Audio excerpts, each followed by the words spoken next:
membrane and has anything been damaged. But here, we're more interested in testing the leathers, the laces, the threads, all the components in that shoe to make sure that they don't wick when you're in an actual wet environment. And the idea is, you know, if a consumer is in a boot that has a wicking leather and the leather allows the water to wick up and over the top of the boot, the consumer gets wet.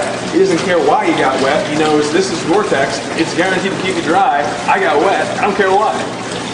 The membrane may be perfectly, you know, in good shape. The integrity of the membrane is fine, but the leather was the problem, or the laces were the problem, or the threads, let's say.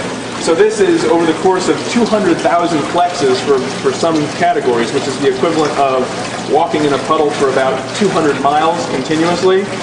We test these things to make sure that there's absolutely no wicking that occurs. Again, are these all new products that your partners? These are all new products from. They want to get out on the market, so you need to test them and approve their construction of how they put together. Yeah. So we've got labs like this in the U.S., in China, and in Germany to manage all the new styles that come out every season.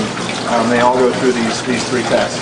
So what we got here... So I was going to say, so you've got, you know, I see right there is a pair of new Irish setter hunting boots of some sort.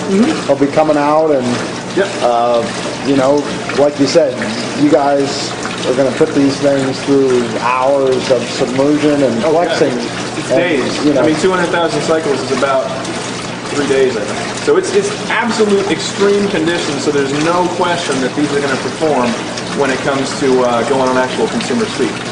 So in this particular test, what we've got here is you got a sock, you got the foot form. This is for a kid's foot form, kid's shoe. But you got these foot forms that have these little moisture sensors on them, and you plug this thing in like this, and you put a sock on it, you put a shoe on it, and then you dunk it in water. Let's imagine that this will work. If it gets wet,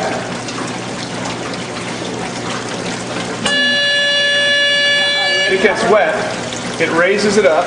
It tells me you've got failures in these two spots, and unfortunately it wasn't flexing because I had reset it. But it'll tell you how many flexes it went. You know, these went 6,600, 7,000, 6,700. It'll tell you how many flexes it went. It'll show you exactly where the failure occurred, so that our technicians can then go in, take the shoe off, cut the shoe apart, and figure out what happened.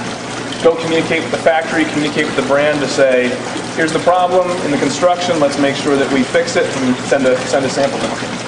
So